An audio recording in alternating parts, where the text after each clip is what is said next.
Hey, Jared, welcome to the Hidden Why podcast. Great to have you here today. Yeah, it's my pleasure. How are you doing? I'm doing well. Whereabouts are you? You've been playing some golf today? Yeah, I live in Texas in San Antonio, so it's quite hot, but I live here on a golf course, so just popped out, played nine. I actually did a podcast myself, and my guest is also a golfer, so just took him out afterwards, and yeah, I'm over here in Texas. No, so you bring guests into the studio there and do your podcast live with them?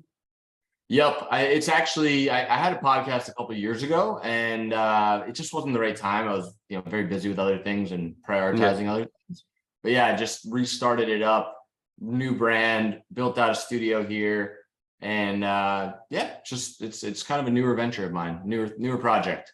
So what's your podcast? It's called Zen Hard, and it's basically deconstructing the inner worlds of major achievers in different areas of life and trying to derive tools and tactics and habits and useful information for people who are listening to be able to add to their arsenal and to improve their lives. So Zen Achiever, Zen Hard. Zen Hard, and you're focusing on successful people. Any particular Yeah, fields or like? really, like, if someone's achieved financial success, for the most part, I'd say 80% of those people have, figured out different ways of being, different thought patterns, different habits, and things that allow them to, get a certain energy, a certain vibration that let the, make the world work for them. So no particular field, I come from the e-commerce space. That's where most of my career's been. But really anyone who's vibrant, who's kind of got like the it factor, magnetic people that you just want to be around, that give off good vibes, and yeah, that just people that have done cool things in life. Yeah, cool.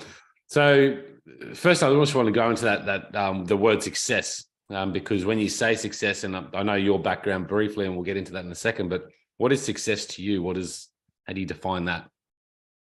Yeah, I mean, it's the definition has certainly changed for me over the course of my career.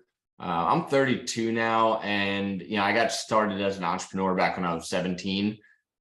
Originally, success was when I could buy supercars and Like have the supercars. money.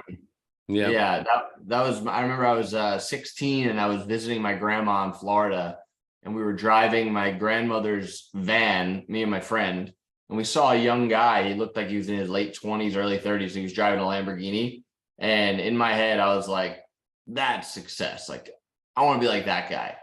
Now, I'd say, and I was fortunate and lucky to achieve some financial and material success when I was younger, and I was able to buy the stuff, do the exquisite travels, really indulge in some of the things that I thought would make me feel fulfilled and feel happy, only to find that there's still a void. There's still something that needs to be filled.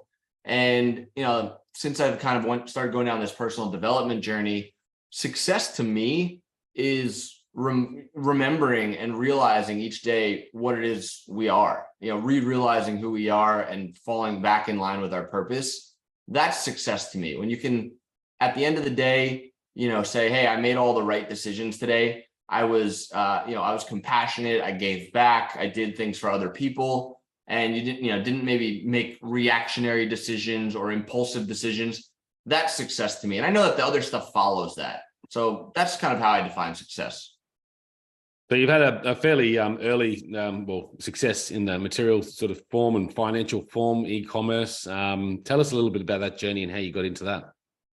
Yeah. So originally I got, I've been like, I grew up with a single mom in a 1-bedroom apartment, only child. My mom was always working 2 or 3 jobs, and I always knew I wanted something more than that. And our experiences create our reality. So my reality was, this is what life is like. You need to work, multiple jobs to get by. Even though I knew it was possible to do other things, for me, in my reality, it wasn't possible.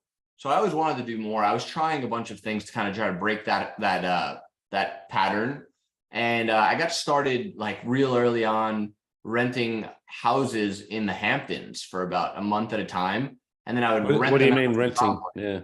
Like I would take a house for like the month of June, I would rent it for, call it like $20,000 or $30,000. And then I would rent it out each weekend, like sublease it to prom groups, because it was hard for them to get places to go to for a party.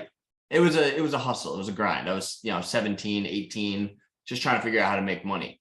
And, that venture, although it wasn't really I wouldn't call it a smart thing to do, or it was definitely not something I would do now, it did lead me to my next career, which was, we essentially gave this house to a prom group that was struggling to find a place to go to, and we helped them last minute. And the person who was kind of like leading that group, trying to, figure it out for them, that individual's brother, her brother was one of the biggest concert promoters on the East Coast. And he was like 4 years older than me. He was like the pinnacle of success in my eyes. He was throwing these big shows, flying on private jets with major artists. And since we did a favor for his sister, he said, hey, we have 2 concert tours coming through your college. You have Steve Aoki and Lupe Fiasco. If you want to be 50-50 partners, I'll give you that opportunity. Just come up with half the money for the shows. You could promote them, and you guys could essentially split the profits with us. And we did. And that first night, so we had two concerts back to back. It was a Tuesday night and a Wednesday night. Tuesday night was Steve Aoki, a big DJ. We sold out and we made about 50 grand in profit, which was like what my mom would make in a year. And I was like, oh my God, this is what I'm doing now. And then the next night with Lupe Fiasco, we lost $50,000. So we ended up breaking even, but showed me that throwing shows is a cool way to make money. So from there, I started looking at the drawing board. Why did we lose $50,000? How could we have done better? And I realized we were paying the artist a tremendous amount of money. So if we could build our own show with our own attractions, we could save a bunch of those costs and make more money. So we came up with the idea to throw the world's largest foam party. Like literally, we had cannons that would shoot foam in the air, and we had DJs, and we made this whole experience, which was cool. I made my first $1 million when I was 21. We did shows all over the country. We were selling out, major venues, but I didn't really know how to manage a business. I was young. I was overly ambitious. I was overly confident. I was using ticket sale money from one show to fund this. And I was just on go mode, not much reflection, not much planning. And we booked a show at an arena, and we didn't budget right. We didn't forecast right. And essentially we put most of our money into it, and we didn't sell enough tickets, and we lost all of our money. And on top of that, we couldn't pay certain vendors and certain investors. And it left me in a position where I had gotten sued. I was like 23 at this time. And there was a kid who inherited $50 million. He was like a trust fund kid. He wanted to be a famous DJ. So I was like, yeah, if you want to invest in the show, you could play on the main stage and you'll get your pro rata share of profits. Unfortunately, we couldn't pay him back his investment. And his trust fund manager made him sue me personally, not for $50,000, but for $250,000 for a bunch of punitive damages and civil theft and all these scary things that put me in a really stressed position. So I ended up having to move back in with my mom. At this point, I'm 24. I had built up this whole version of myself in my head, but my reality did not match what I thought I was. I'm sleeping on my mom's couch. And essentially from there, started getting into personal development. Long story short, and I can kind of dive into any area you'd like me to, I started getting into e-commerce, and that's where it really took off. How did you get into e-commerce? Because you're the CEO and founder of Zendrop. You still own that, or did you sell that on? No, I still own that. I'm still CEO. Yeah. So I was 24, back in my mom's apartment, I read a book called The Way of the Peaceful Warrior. Somebody recommended it. Yeah. It's a story about a college student who wants to be an Olympic gymnast, and he meets this gas station attendant, and the gas station attendant teaches him that, life is about, doing good things for yourself, going on walks, meditating, reflecting. It was like a big eye opener for me. So I was like, I got nothing to lose. I'm very stressed. I'm anxious. I'm depressed. My life is not where I want it to be. Yeah. So I simply started getting up earlier, going on walks, sitting on a bench by the water. It was like a 15-minute walk from where my mom was, and just letting go, just trying to not be stressed. And right when I kind of started doing that, the universe gave me my next opportunity. It was, there was a startup called Yik Yak. I'm sure a lot of listeners know of it because it was really big for about 2 years. They raised Series A, $10 million. And they emailed me. They're like, hey, we want to sponsor your shows. I was like, well, I don't have any shows anymore because I lost everything. But I was like, if I were you, I would do these things. I just try to give some value. And they're like, hey, you want to come on and do it for us? So essentially, I took the opportunity, and my job was to create a campus tour. So it was a social media app that I had to, market essentially. So we got a tour bus. We got, 8 people to come on the bus. We had to get a driver. We had to wrap the bus. We got a yak mascot. We got a mechanical bull that we converted to a yak. We made this whole thing, and we took the bus on the west coast of the US up from Washington State all the way down to Arizona. And we stopped at 35 schools, and the app blew up from about 100,000 monthly active users to 10 million monthly active users in 4 months. So I ended up selling my shares in that company. I had some stock option, and I sold my shares. I settled my lawsuit. And then I went to China, to the Canton Fair, because I wanted to see, I wanted to look at what kind of products are out there. I wanted to sell products online. And I got lucky. I discovered hoverboards before anyone had ever seen hoverboards. Hoverboards. Yeah. And right. So I discovered this hoverboard. I had one in the US with me. I brought it back, and I started riding it around, and everyone, like, I'm in the airport and people are just like, whoa, like breaking necks, right? Like, what is that guy riding on? So I'm like, I gotta start selling these. So I created a Shopify store. I'd spent maybe a few days building a store, took some photos, and I printed out business cards where you could go buy them from my store. I found a supplier that can drop ship them for about $300 each, and I was charging $1,500 each. So every time I'd give out a card, I was selling maybe 2 or 3 hoverboards per week. And I was like, this is really interesting. How do I sell 1,000 of these and make $1 million, right? So long story short, I ended up getting connected with some influencers. I built a brand. We started selling a ridiculous amount of hoverboards. And then another kind of pivotal moment happened where I got the news that Mark Cuban was buying the patent on the hoverboard. I didn't have a patent on it. I was just getting it from China. And I was like, uh-oh, this could be either really good or really bad. So I'm like, I need to get in touch with Mark Cuban. And I'm like, well, I don't know how to get in touch with Mark Cuban. I don't know anyone that knows Mark Cuban.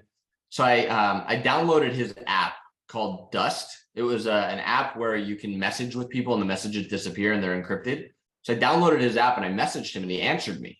And he was basically like, I love the brand you built. I want to work with you, but you have to stop selling the knockoff Chinese hoverboards that you've been selling. Granted, this was in October, right when Q4 was starting to take off. And I made the decision to stop selling so that I could partner with Mark Cuban. And unfortunately, that deal never went through. But that's how I got into e-commerce. I started that was my entry point into the space. Yeah. How did you set up the platform? I mean, did you have people around you that help you set up the Zendrop? Oh, Zendrop came down the line a little bit. I wasn't quite there yet.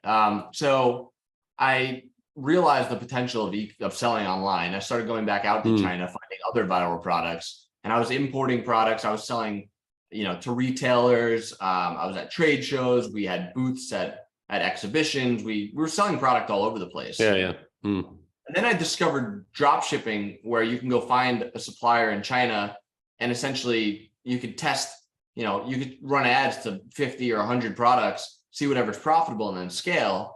I launched my first drop shipping store, and it grew from 0 to $2 million in its first 60 days. And that was a life-changing amount of money for me. And there's a kind of a cool story that goes along with that, where I started learning about how manifestation works and things like that. But to answer your question about Zendrop, we built Zendrop essentially to serve the community that I had built. After drop shipping, I started teaching. I had courses, mentorships, masterminds, 500,000 people on my email list, and supply chain for drop shipping was really challenging. Yeah. So we built Zendrop to serve that community, and it was about 5 years ago now. Okay. So how does that work? Like, what is drop shipping, and how does your platform work to help people that might be looking to do it? Yeah. So drop shipping is basically where you don't need to buy any inventory, and you can sell products, and then the supplier ships them right to your end customer. Okay. So when I was drop shipping, my store scaled really fast, and I'd made all this cash, and I was traveling. I was in Southeast Asia, and I had like 3 more days left in Thailand. And my one of my customer support agents, and, I had automated the business. I was spending maybe 20 or 30 minutes a day on it. And one of my support agents was like, "Hey, Jared, we found 50 tracking numbers that aren't working." And I'm like, we're doing 2,000 orders a day. You found 50 tracking numbers. No big deal. Like, try to figure it out. Let me know. Next day, she's like, "Hey, we found about 150 tracking numbers that aren't working." And I'm like, 2,000 orders a day, 150, like, no big deal. Next day, I'm leaving Thailand to go back to the US. And she's like, "Hey, we found about 300 tracking codes that aren't working." And I'm like, figure it out, whatever. Long story short, I get back to the US and discover they found about 1,500 tracking codes that weren't working. And then we started digging in and running scripts and trying to figure out what was going on.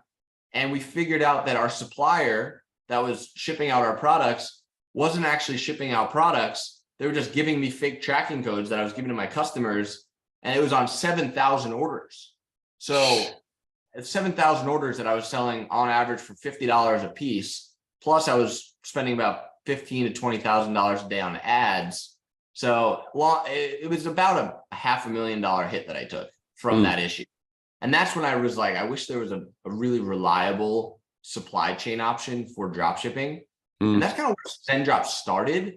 But it took me about 2.5, 3 years from that moment before I actually decided to build it. Yeah.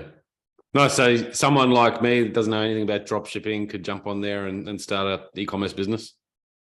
Yeah, so you could, we have in our catalog about 1 million products you could pick from. And if something's not on there that you want to sell, we source it within 24 hours. No. And the cool thing is that, for example, you might be scrolling on Instagram and you get hit with an ad for like a gadget, or, maybe it's like whatever, a piece of clothing that you see has a lot of likes or it's trending. You can literally go on Zendrop, add it to your store today and start running ads to it today without having to do any of the back end work. And then the really cool thing is that you can go pick, 20 products or 50 products and spend $10 each, on Facebook ads, see what's getting the lowest cost per click, the lowest cost per acquisition, and then scale that. So it allows you to, where a typical brand is limited in what they can sell. So they have to work really hard on the creatives and really hard to make people buy it. With drop shipping, you can try everything with no money up front, no risk. And then what works, then you double down on, then you build the brand out of it. And with Zendrop, you can actually build a brand for products we drop ship with our facilities in China. So you don't actually need to buy a whole bunch of bulk inventory, ship it to the US, warehouse it, and then ship it from there. We can do all the branding for you in China, where you buy a few pieces up front and we keep it in that warehouse, and then we can ship it all over the world for you. So it's a much more cost-effective way to find products that sell and be able to scale and sell it globally. Yeah, nice. Like it. So we can look into that at the website there, zendrop.com, right? Yeah, zendrop.com. All the information's on there. Tell us, that's an incredible journey. 32 now, quite a bit of success in the rights, and getting into self-development now, helping other people, talking about mindset, routines, and all those sort of things. I really want to get into that. And maybe some of the lessons, first and foremost, that you learned along your journey so far, where maybe you derailed yourself. You talked about that time where you felt a lot of stress. So you started doing a bit more of stress, less sort of activities like meditation and things. Yeah. So there was one moment in my life that really put me down the trajectory of continuing to explore and try new things. Yeah. And it was really cool, actually. I was living in Los Angeles with my now wife, back then girlfriend. And, I was importing products from China. I was selling them. I was making enough money to live, but I wasn't really thriving. I was just kind of, I was doing all right. I was working really hard. A friend of mine who is, he's an ex-NFL player, someone who I look up to, mentor of mine. He's like, "Hey, I'm going to this Tony Robbins event. You should come with me." And I was like, I don't know about Tony Robbins, but sure, I'll go with you. Sounds fun. Anyway, I go to this event. I learn a whole bunch about energy, and it's really empowering. And we did an exercise where we basically did a meditation, and we envisioned ourselves as someone else that really loves us and cares about us. So I picked my aunt, for example, because I know she always wants the best for me. and you envision yourself as this person. And in the visualization, you're walking up to your future life. So you're walking up to your house, you're looking in the driveway, you're admiring the cars, you're walking into the home, you're admiring the pictures of your family, all the things that matter. You're admiring your future life. And you walk upstairs, you walk in the bathroom, and you look in the mirror, and the whole time it was you. And it was really, really powerful exercise because I was able to really love my future self through the lens of someone else without sabotaging how I felt about myself. So we did this exercise and I felt a little shift. I felt really amazing. The day after the event was over, I was moving from Los Angeles to Florida. So I had about a 5-day drive. I packed the U-Haul, put the dog in the car, me and my girlfriend at the time, wife now, get on the road. And I was driving and I had all these ideas bubbling up. Like things were just coming to me, like things that I never would have thought of. And I'm driving and I'm getting these ideas and I'm making phone calls. I'm like, hey, let's try this, or let's try duplicating this ad set, or, all these different things started popping up. Like just seemingly just came to me from the universe. And during that 5-day drive, my store was doing about, $500 or $600 a day the first day. By the last day, by the day number 5, the store was doing $50,000 a day. So it scaled astronomically fast.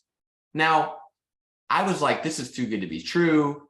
Don't tell anyone about this. This is like, thank you. I'm very thankful that all this money came in, but there's no way this could continue.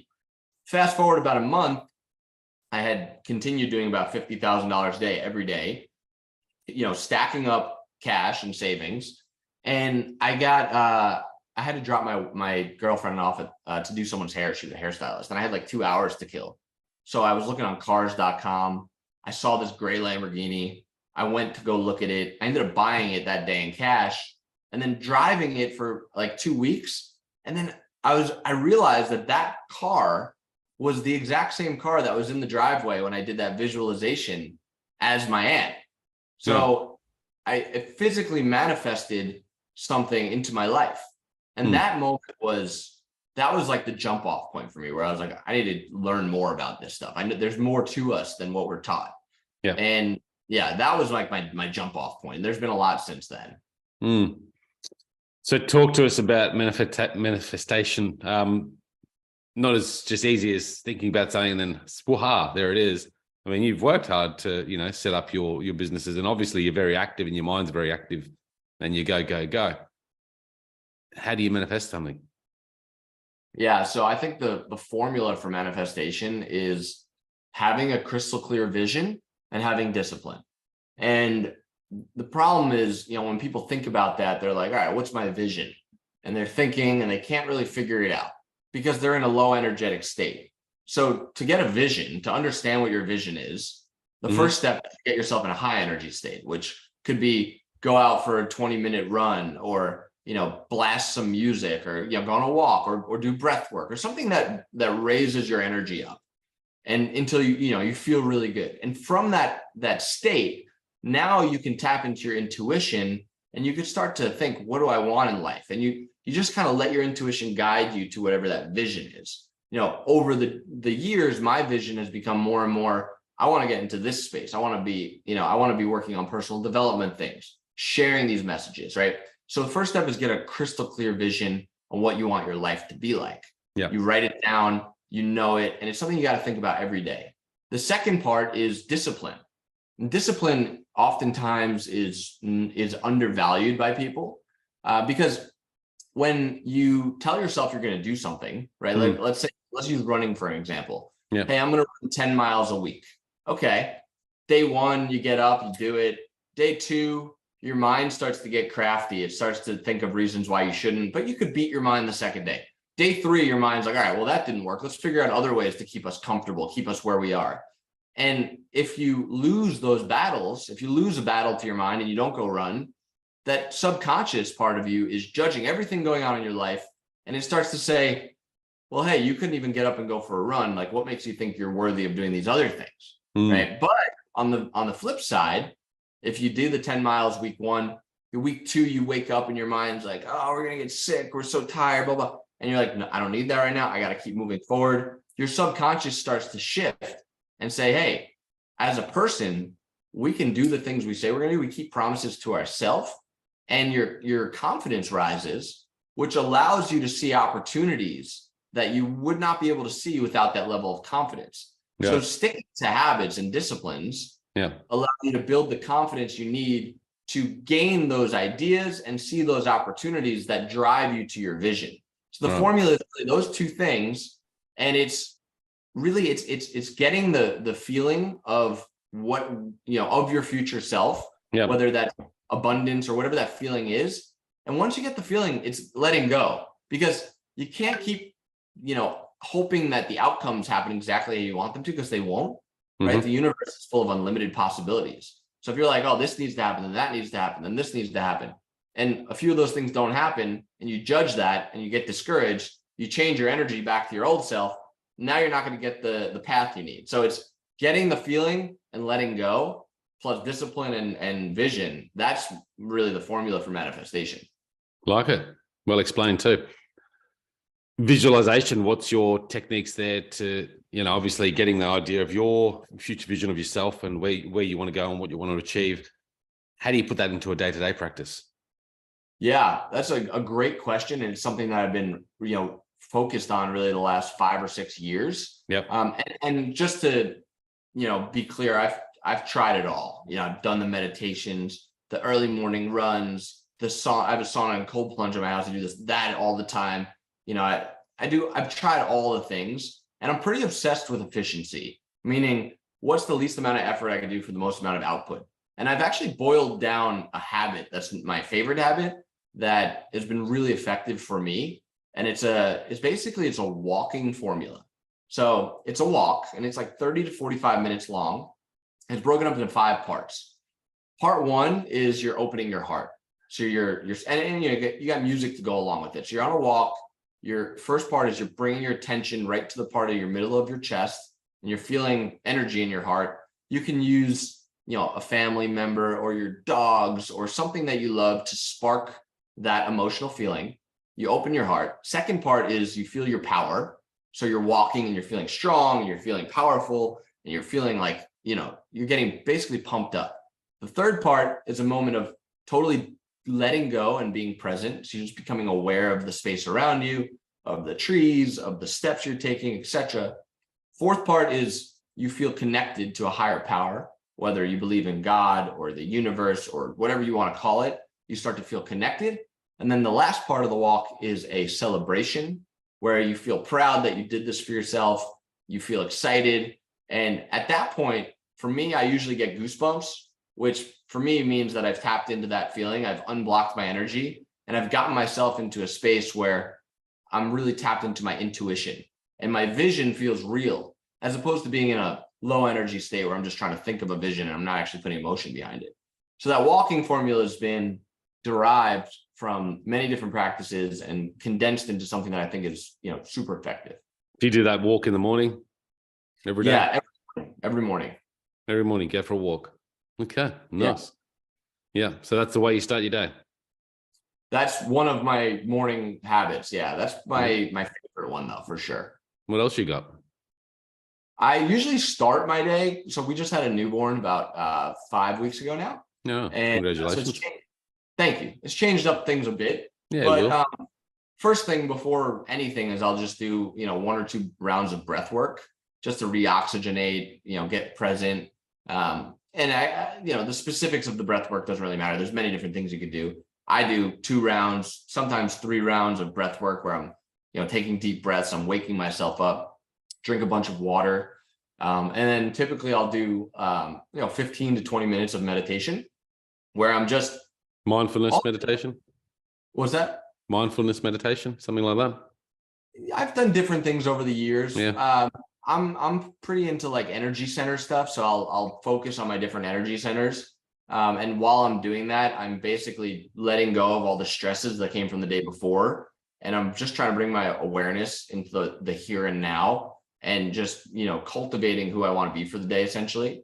So the meditation, the way you feel changes every day. Meditation goes deeper you know, some days it's deep, some days you can't get into it, but it's a great, you know, it starts the day off right. You're also starting to train your mind and your body to listen to your highest self, right? Like you sit in a meditation, Your mind's like, oh, I should check my email. No, we don't need to do that right now. Or my back hurts. I was like, it doesn't hurt that bad. You're fine. And you're basically taming your wild mind first thing in the morning. So I'll do that. And then, some days I'll do the sauna cold plunge, but I always do the walk. The walk is my favorite thing. Yeah. Yeah. So really got good on those morning routines. That wasn't something that you always were into.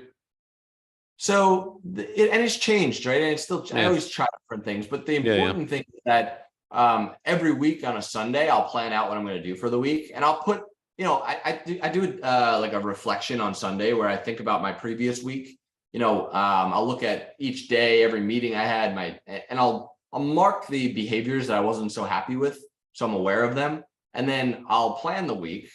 First step in the plan is putting all the personal stuff in, the morning routines, the workouts, what I'm eating. So I have I'm not running into the next week with like, what should I do?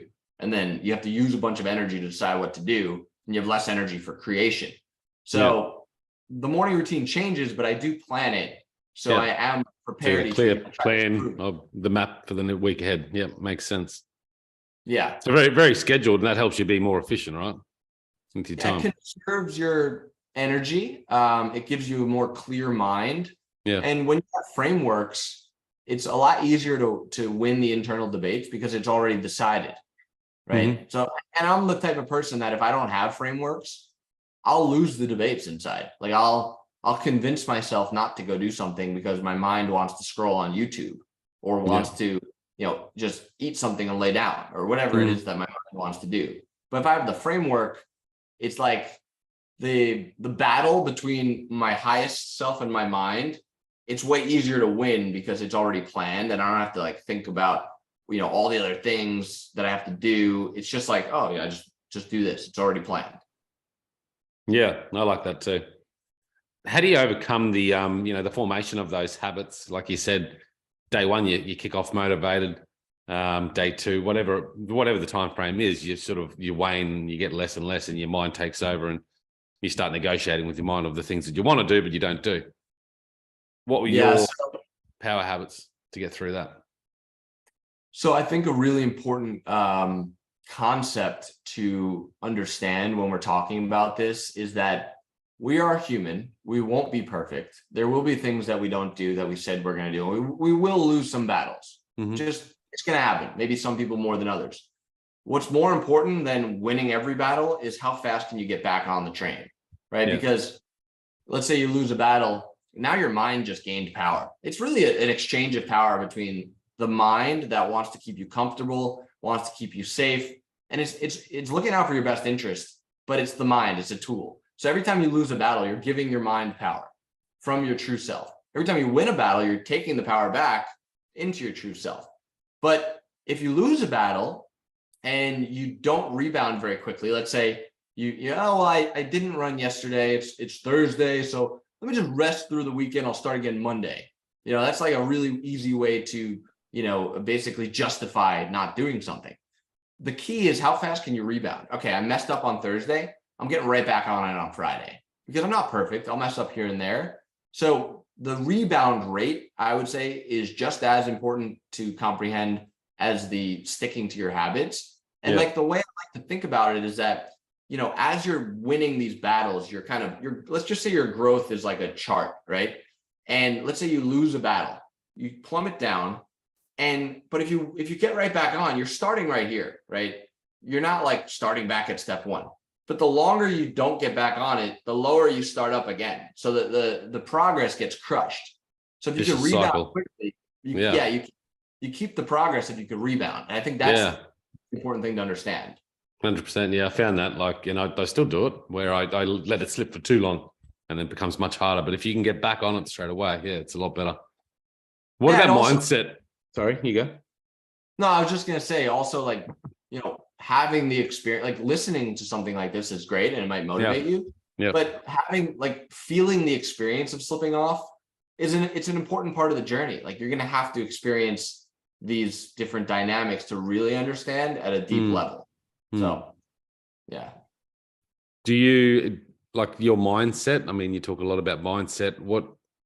what do we do there to help improve the mindset other than, forming good habits and the visualizations that you've already discussed? Yeah, I think, mindset is one thing. A good friend of mine, do you know Robin Sharma? He's the author of the 5 a.m. Club and Monk Who Sleeps Right. He teaches a model where there's mindset, there's heart set, and there's health set, and there's another piece of it that I don't remember what it was, but your mindset is just one part of it. You also need to have your health, right? If you're not doing things that are good for you, that make you feel good, it's really hard to have a good mindset. So if you're even if you have a great mindset, then you're going and eating McDonald's cheeseburgers every day, your energy is going to be depleted. It's going to be hard to have a good mindset. Or if you're, not loving other people and receiving back love, it's really hard to keep a good mindset, and they all work together. So I think mindset's one part of it, and people really emphasize it. But I would argue that your health and your spiritual connection are just as or more important, and they feed into your mindset.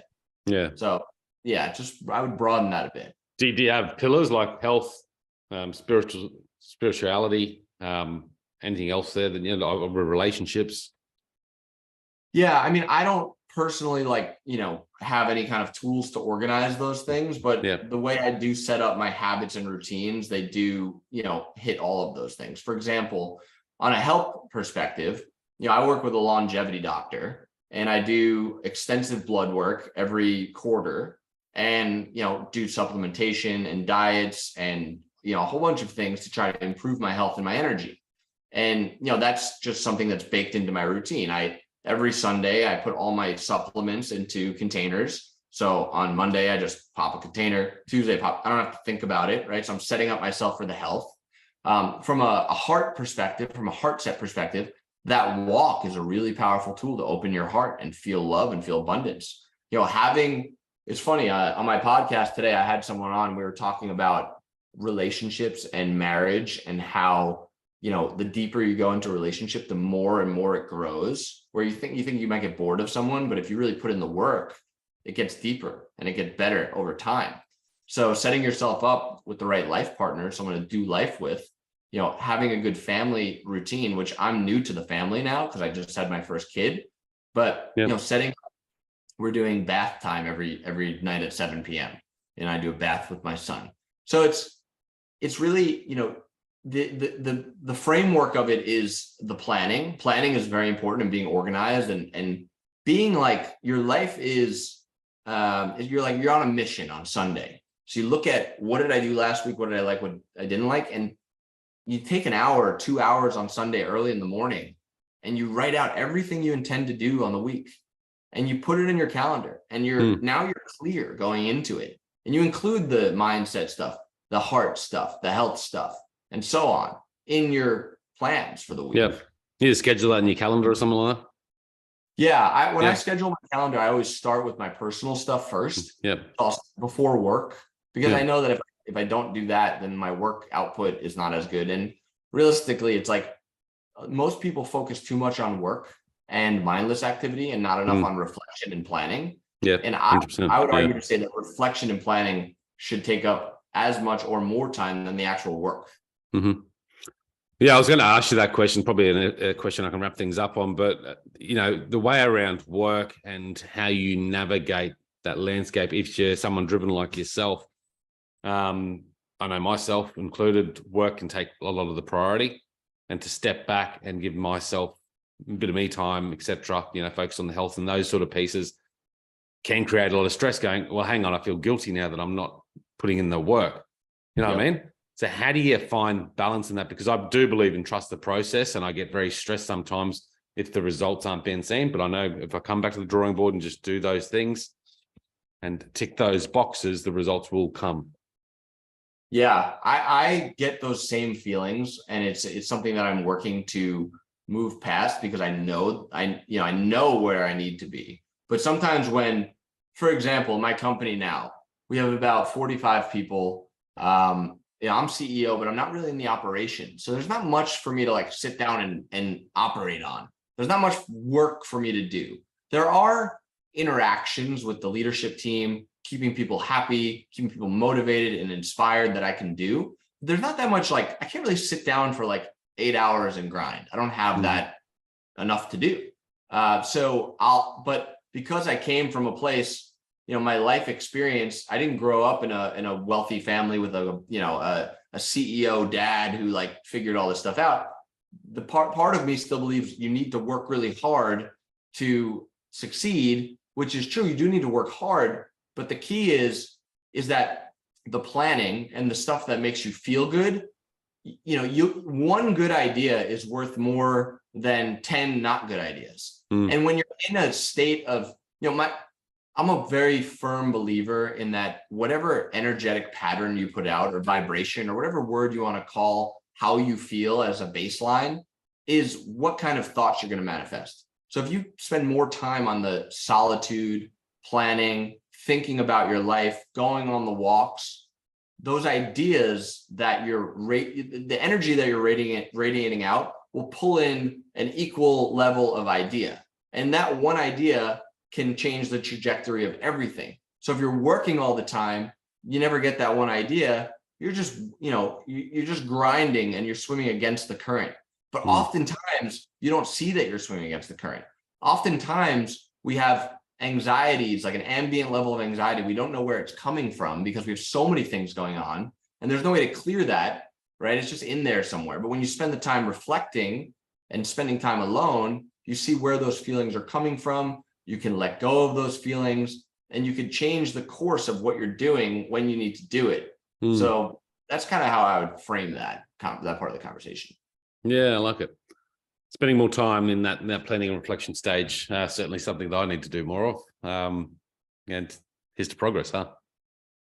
Yeah. Just planning, putting the planning and reflection in your plans, right? It's like you set 2 hours on a Sunday and don't do anything else. You can put on some music, get a cup of coffee, put your phone off to the side, get a notebook and just sit there for 2 hours, and just let it come out. Really, most people have trouble with that because they're so used to when they don't have anything to do, they flick open their phone and then they're like, oh, dopamine hits, like flick dopamine. And it's like, people do that all the time. Oh, it's ridiculous nowadays. Yeah. Jared, really nice to connect with you. Where can people reach out to you if they want to find out more or just learn more about you? Yeah, you could follow me on Instagram at Jared Goetz. I try to answer DMs as much as I could just to, be there as a human being. And my company is called Zendrop. Podcast is called Zen Hard Podcast. And that's where you can find me. Like it. Thanks for coming on the show today. Thank you. Guys, check it out, thehiddenwhy.com. Until next time, peace, passion, and purpose. See you soon.